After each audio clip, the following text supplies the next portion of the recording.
জীবিত মানুষের চল্লিশা খাচ্ছেন গ্রামবাসী, মানে নিজেই জীবিত অবস্থায় করেছেন নিজের চল্লিশার আয়োজন। আর এই আয়োজনে খোলা মাঠে সারি ধরে বসে হাসি মুখে কোনো দ্বিধা ছাড়াই চল্লিশার খাবার খাচ্ছেন সবাই।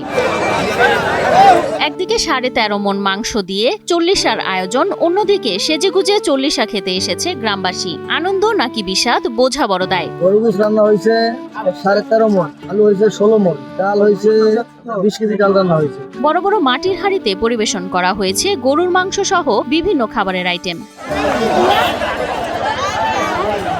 মৃত্যুর পর নিজের চল্লিশার আয়োজন কেমন হবে তা দেখতে বেঁচে থাকতেই 4000 মানুষের ভোজের ব্যবস্থা করেন 85 বছর বয়সী সমেদ আলী শিকদার। বরিশালের মুলাদী উপজেলার নাজিরপুর ইউনিয়নে ঘটেছে ব্যতিক্রমী এ ঘটনা। যেখানে চল্লিশা মানেই শোক কান্না, সেখানে হাসি মুখে চল্লিশা খেতে এসেছেন গ্রামবাসী।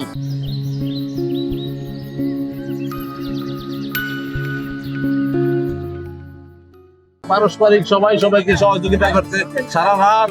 তারা দীর্ঘ মানে ঘুম কারোই ছিল না।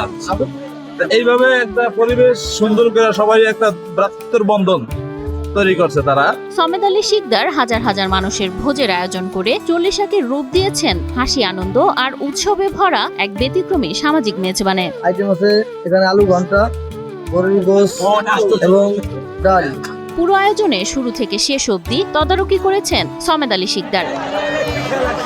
মৃত্যুর পর কে কিভাবে তার চল্লিশা করবে তার নিশ্চয়তা নেই, তাই বেঁচে থাকতেই নিজের মেজবান দেখে যেতে চান সমেদ আলী শিকদার। কারো কাছে এটি লোক দেখানো মনে হলেও তার কাছে এটি দোয়া পাওয়া ও সামাজিক বন্ধন দৃঢ় করার এক উপায়।